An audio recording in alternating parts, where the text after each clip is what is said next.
Bienvenidos a este primer episodio de nuestro podcast PropTech Talks, donde conversamos de distintas herramientas, tecnologías y estrategias que están transformando el desarrollo inmobiliario. Hoy vamos a hablar de un tema que cada vez toma más protagonismo y es el BIM, Building Information Modeling. ¿Cómo ayuda a maximizar los beneficios? ¿Qué tanto ahorra en tiempo, dinero, dolores de cabeza? Entonces, para eso, hoy tenemos a alguien que realmente es un amigo de la casa. Hemos colaborado juntos en proyectos arquitectónicos, en temas de visualización 3D. Él no solamente conoce BIM, sino que lleva años implementándolo en distintos proyectos. Hoy nos acompaña Rodrigo Ramos, arquitecto con más de 20 años de experiencia en temas de innovación digital, director general de BIMSET, presidente de la alianza BIM Nuevo León y un referente nacional en temas de transformación digital en el sector. Rodrigo, bienvenido, ¿cómo estás? Hola Dan, muchísimas gracias por la invitación, afortunadamente muy bien y muy contento de estar aquí con ustedes. Excelente, gracias Rodri por estar aquí con nosotros, es un placer tenerte. Y para comenzar, contanos un poquitito sobre ti y sobre tu empresa BIMSET, porfa. Claro. Yo soy arquitecto, como bien dijiste, me gradué del Tecnológico de Monterrey, acá en Monterrey, México, y desde hace, pues sí, ya más de 20 años he tenido la inquietud y la facilidad de inmiscuirme en temas de tecnología relacionados al diseño y la construcción.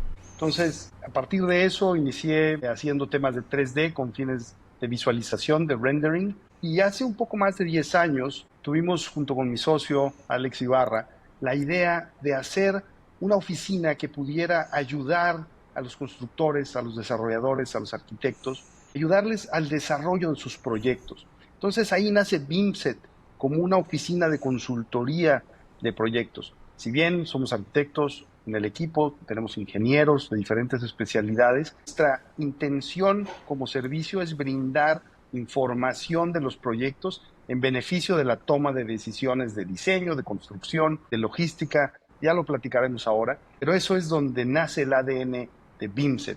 Y ahí estamos. Hemos tenido oportunidad de desarrollar proyectos desde casas habitación de menos de 200 metros cuadrados hasta aeropuertos de más de 160,000 metros cuadrados. Entonces, hemos tenido unos años, vamos a decirlos, entretenidos y divertidos. Excelente, Rodri. Ahora vamos a centrarnos en algunas preguntas que te quiero hacer en este podcast y es, a ver, BIM ha ganado mucho terreno en los últimos años, sobre todo quizás en Estados Unidos, en Canadá, incluso entiendo que en Europa también, pero todavía hay muchas dudas en Latinoamérica. Entonces, desde tu experiencia, ¿cómo definís en algunas palabras esto del BIM para desarrolladores inmobiliarios en Latinoamérica? Claro, Dan, mira, el BIM como metodología, y eso hay que tenerlo súper claro, el BIM no es tecnología, el BIM no es una herramienta, el BIM no es un software, no es un software as a service, no es algo que tú compres con una licencia. El BIM es una metodología de trabajo, como pueden ser algunas otras como Lean, Construction y como tal.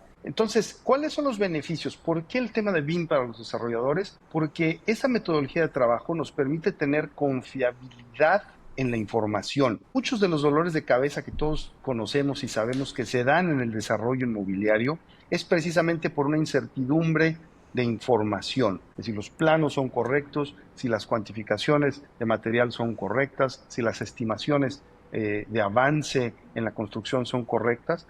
BIM, uno de los objetivos y uno de los usos principales de BIM es precisamente atacar a la confiabilidad de la información y hacer que esa información sea mucho más precisa y permita agregar valor en ese sentido. Para los desarrolladores inmobiliarios, esta calidad de información se puede ver reflejada en tomar mejores decisiones estratégicas del proyecto. A nuestros clientes hemos visto muchas veces cómo les podemos dar información muy pronto del proyecto, y me refiero a, por poner un ejemplo, metros cuadrados, cantidades de puertas, de ventanas, de pintura, de estructura metálica, donde ellos pueden tomar decisiones al grado que y lo hemos visto, han decidido a lo mejor incrementar el número de departamentos a construir o incrementar la altura de los edificios. ¿Por qué? Porque tienen la información confiable. Anteriormente eso era muy difícil y hemos visto que ahí es donde hay la gran oportunidad en Latinoamérica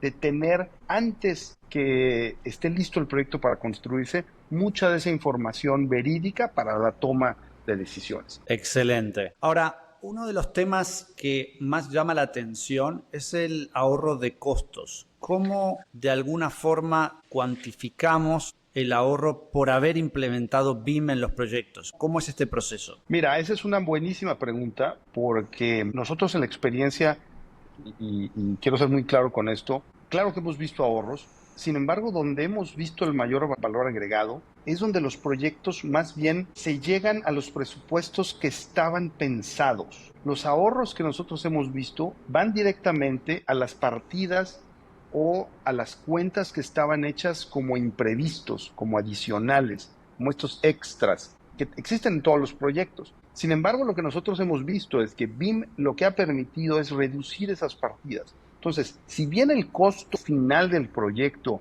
probablemente no vea una reducción, sí lo ve en esas partidas específicas donde hoy en día te puedo decir, tenemos un proyecto institucional de a lo mejor unos 10,000 metros cuadrados que está en etapa de preconstrucción, no ha iniciado la construcción, pero hoy en día la desviación al presupuesto que estaba originalmente pactado es de alrededor del 4%. Entonces, cuando a mí me hacen esta pregunta, yo lo que respondo a mis clientes es, bueno, olvídate de los ahorros, pero más bien recuerda cuál fue tu último proyecto que salió en costo y en tiempo, sin necesidad de extender los procesos de construcción o agregar partidas adicionales. Entonces, tenemos que entender que BIM va a solucionar ese problema y no al cero, ¿eh? Eso también tenemos que ser muy cuidadosos. BIM lo que busca como metodología es mitigarlo, hacerlo más pequeño, reducir ese margen. El cero va a ser muy difícil conseguirlo. Sin embargo, yo vuelvo a preguntar, los desarrolladores cuáles son sus desviaciones de los presupuestos originales y lo que termina realmente construyéndose y haciéndose como proyecto final, ¿no? Claro, y es curioso porque por lo menos nosotros en House, mayormente de Latinoamérica, los clientes de Latinoamérica,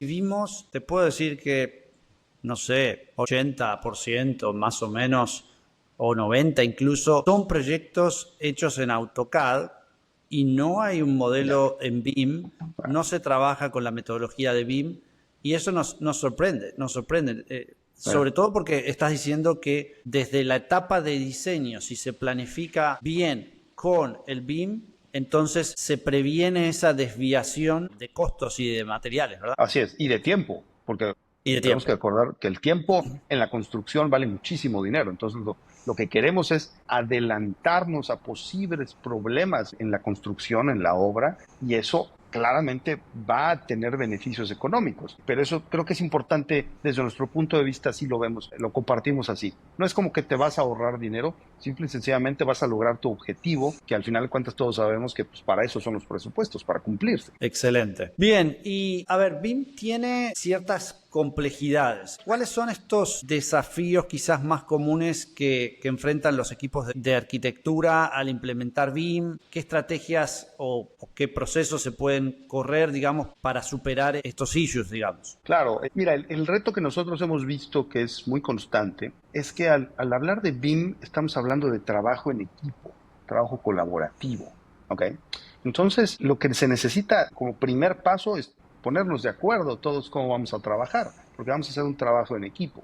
Y para ponerse de acuerdo, tiene que haber un orden y tiene que haber una serie de protocolos, una serie de reglas. Y tú sabes que nosotros en Latinoamérica no somos muy buenos para seguir reglas y órdenes. Y yo siempre hago una relación con el CAD que tú mencionabas, que todos hemos trabajado con esas herramientas, pues con el CAD no nos hemos puesto de acuerdo ni siquiera con los nombres de los layers de AutoCAD, ¿no? Y los layers se llaman como las oficinas mejor les conviene. Y en el tema de BIM es importante porque al ser un trabajo en equipo debe de haber ese orden. Y eso es creo que lo que nos ha costado más trabajo en Latinoamérica, saber que hay estándares. Hoy en día hay una ISO, una norma mundial que reconoce la forma ordenada de trabajar en una metodología BIM y nos cuesta mucho trabajo. Entonces hay una resistencia al cambio, hay un cambio de paradigma porque Claro. inicialmente todo el mundo dijo, bueno, pues teníamos primero el dibujo a mano y ahora tenemos el CAD y entonces ahí hubo un cambio. Pero ahora todo el mundo piensa que es de pasar del CAD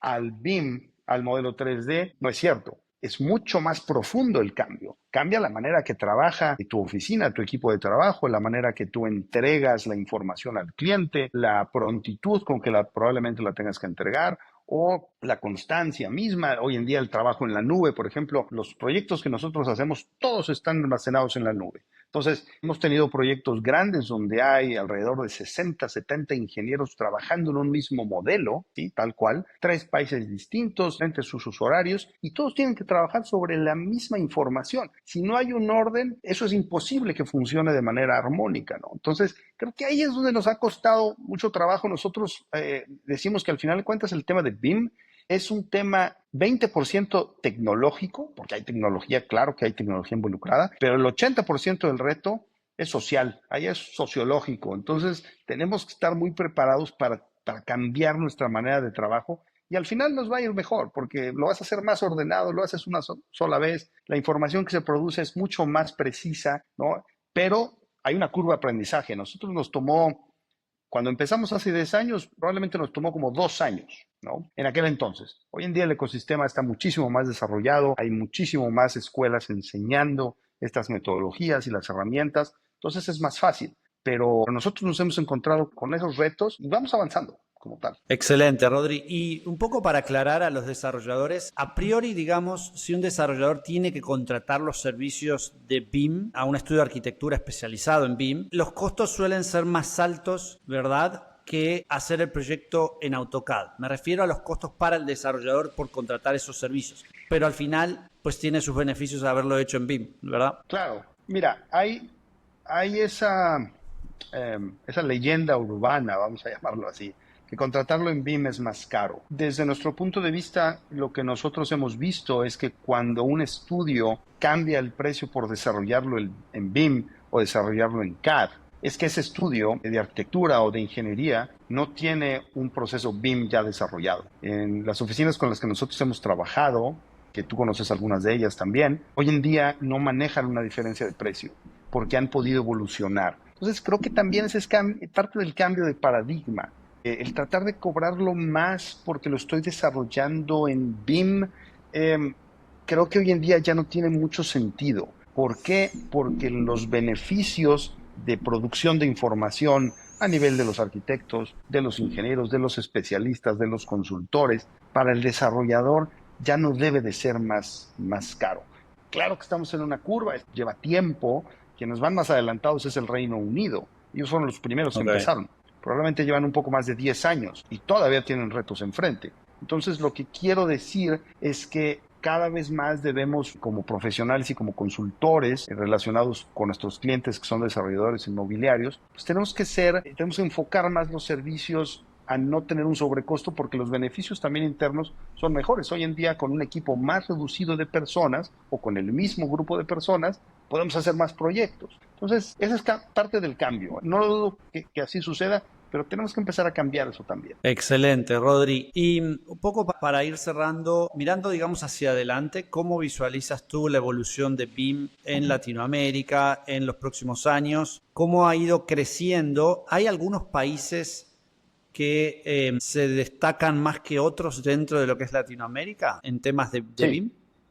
Sí, mira, para adelante con BIM, quien está marcando la pauta es Chile y Perú. ¿Por qué ellos dos? Porque ellos desde hace varios años, los gobiernos federales de esos países han desarrollado mandatos nacionales BIM, así se llama, el mandato nacional. ¿Y eso qué dice? ¿Y eso qué quiere decir? Que ellos han acordado que cierto nivel de obra pública o de inversión del gobierno se debe de desarrollar en sus etapas de diseño, construcción y operación bajo la metodología BIM. Esto ha producido precisamente que se hagan estos grupos de trabajo, como Plan BIM Chile, es un equipo de trabajo que está enfocado a producir las reglas, las guías, el orden del cual hablábamos al principio, de cómo se debe de trabajar. Alguien podría decir, bueno, pero es que ellos lo están haciendo para proyectos de gobierno.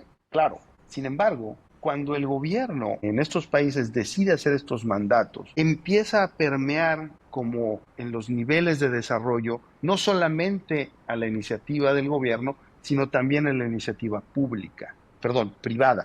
Entonces ya tienes los dos lados, tienes la parte pública del gobierno y tienes la parte privada que también se desarrolla. Entonces, por ese lado creo que hemos visto gran avance porque hay una serie de documentos muy bien redactados, con un gran equipo allá atrás trabajando.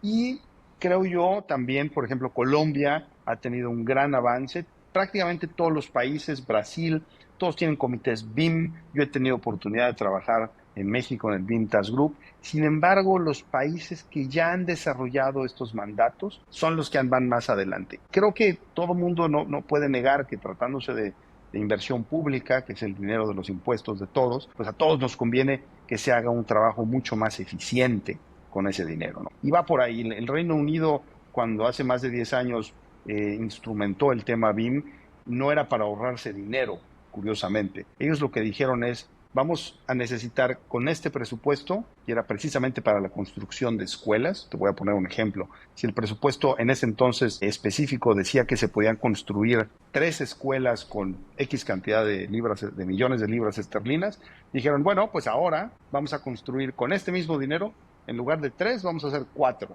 Entonces, ¿qué tenemos que hacer para ser más eficiente? Y ese es todo el trasfondo de BIM, a final de cuentas. ¿Cómo hacemos eficiente el recurso, tanto en tiempo como en dinero y en aprovechamiento de eso? Entonces, para adelante tenemos, creo que en Latinoamérica, muchísimo por recorrer. Se han dado muy buenos pasos, pero creo que eso es el principal enfoque que tenemos que concentrarnos. ¿Cómo nos ponemos todos de acuerdo? Excelente. Sabes que me estoy acordando también de varios clientes que a veces empezamos a trabajar sus proyectos en house y se acercan a nosotros y nos dicen, mejor dicho, nosotros les preguntamos, oye, ¿cómo trabajas tu arquitectura? Y nos dicen, algunos nos dicen, yo trabajo en BIM, y otros nos dicen, yo trabajo en Revit. Entonces estaría bueno aclarar un poco Aclarar. a la Claro. audiencia la parte esta técnica de qué significa BIM y qué significa Revit. Buenísimo, claro. Bueno, BIM, como dijimos, es una metodología de trabajo, es un proceso colaborativo de trabajo en equipo donde interviene el desarrollador o el developer como el cliente, el arquitecto como el diseñador, los ingenieros y los asesores como las partes técnicas, y eso es una forma de trabajar. Eso es BIM. Revit es una herramienta, es un software que permite trabajar en ese ambiente colaborativo BIM. No es el único, hay algunos otros, por ejemplo ArchiCAD también es otro software que permite como tal. ¿Y cuál es la diferencia? Y alguien también lo va a preguntar, bueno, ¿y SketchUp? Hablando específicamente de herramientas. Bueno, lo que sucede con Revit, por ejemplo, o como ArchiCAD o como Tecla, es que esas herramientas tienen la posibilidad de generar modelos, prototipos tridimensionales, pero no solamente abarcan la parte geométrica, sino abarcan la parte de la información. Mucho del tema BIM es esa I que tú decías al principio de information, building information. Entonces, cuando hay información allá atrás, donde yo puedo consultar de un modelo 3D y puedo ver sus características de materiales, de acabados, de tamaños, de áreas, volúmenes, tengo información adicional ahí involucrada. Entonces, ahí es donde entra el BIM, a final de cuentas. El Revit, sí, ese es el vehículo, es el medio. Sin embargo, nosotros estamos trabajando en modelos 3D con Revit, sin ningún problema. Sin embargo, eso no quiere decir que no estemos haciendo BIM, porque a lo mejor eso es un modelo estático que no tiene interacción con el resto de los participantes del equipo, probablemente es un modelo estático que no tiene estas características de information, no tiene materialidad, no podemos saber cuáles son sus propiedades térmicas como tal. Entonces no hay un desarrollo completo de BIM tal cual. Entonces yo invitaría a los developers que pregunten a sus arquitectos si lo que están haciendo es un modelo tridimensional con Revit, que es muy válido, funciona para muchas cosas, funciona para extraerlo precisamente a la plataforma de House, para que se pueda ya visualizar en línea, pero si lo que están buscando es esos beneficios de BIM, entonces tiene que ser ese modelo de Revit, tiene que tener mucho más detalle y tiene que trabajarse diferente. Excelente, muy buena aclaración.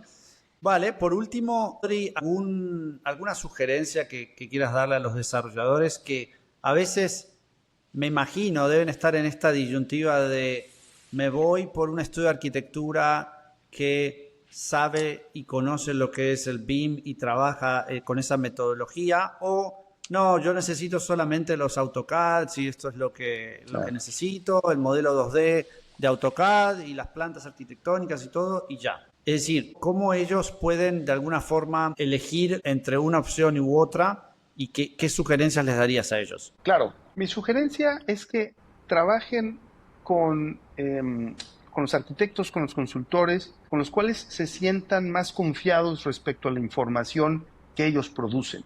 Porque los desarrolladores, a final de cuentas, lo que están haciendo es un negocio, es un tema inmobiliario, es un negocio hasta financiero, tal cual, ¿no? Entonces, para que eso sea exitoso, necesitan información, necesitan un input que sea confiable. Yo no dudo, porque también esa es una reflexión muy válida, el mundo en los últimos miles de años se ha construido sin BIM, y el BIM hace 10 años es lo que está buscando, modificar la forma de construcción. Entonces, esto no quiere decir que las oficinas que no usen BIM, ni mucho menos produzcan información errónea o no produzcan información correcta, para nada. Esa no es la idea. Sin embargo, hoy en día el mundo se construye mucho más rápido de como se construía hace 20, 50 o 100 años. Entonces, hoy en día mi recomendación para los desarrolladores es que se acerquen a trabajar con equipos que les puedan dar información que les permita para ellos tomar decisiones estratégicas de valor agregado para su negocio en corto tiempo.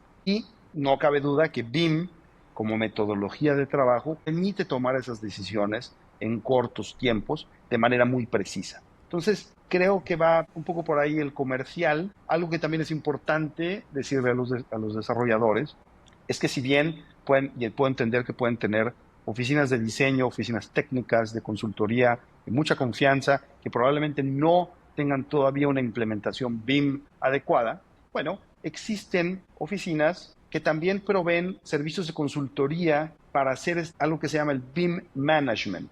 ¿Okay? Con todo este tema hay un nuevo jugador.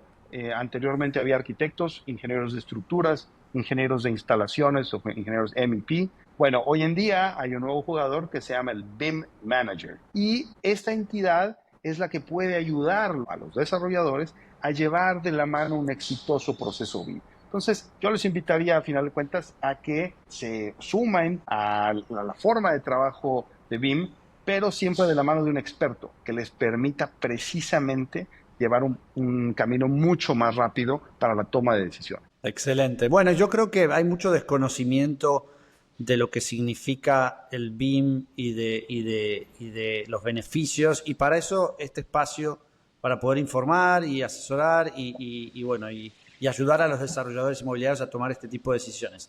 Rodri, gracias por compartir tu visión, tu experiencia. Fue una conversación súper útil, sobre todo para aquellos desarrolladores que buscan la eficiencia, el control, mejores resultados en los proyectos de la mano del BIM. Así que bueno, muchas gracias por tu tiempo. No, hombre, al contrario, muchísimas gracias a ustedes por la invitación. Que estas ideas hayan sido claras y que puedan servir para que los developers en LATAM puedan avanzar en el desarrollo de sus proyectos. Muchísimas gracias y aquí estamos. Un saludo. Excelente. Y a quienes nos escuchan, desarrolladores inmobiliarios, si este episodio les gustó, les ayudó, compártanlo con su gente. Con esto cerramos el primer episodio de los PropTech Talks, donde hablamos sobre innovación para desarrolladores inmobiliarios. Hasta la próxima.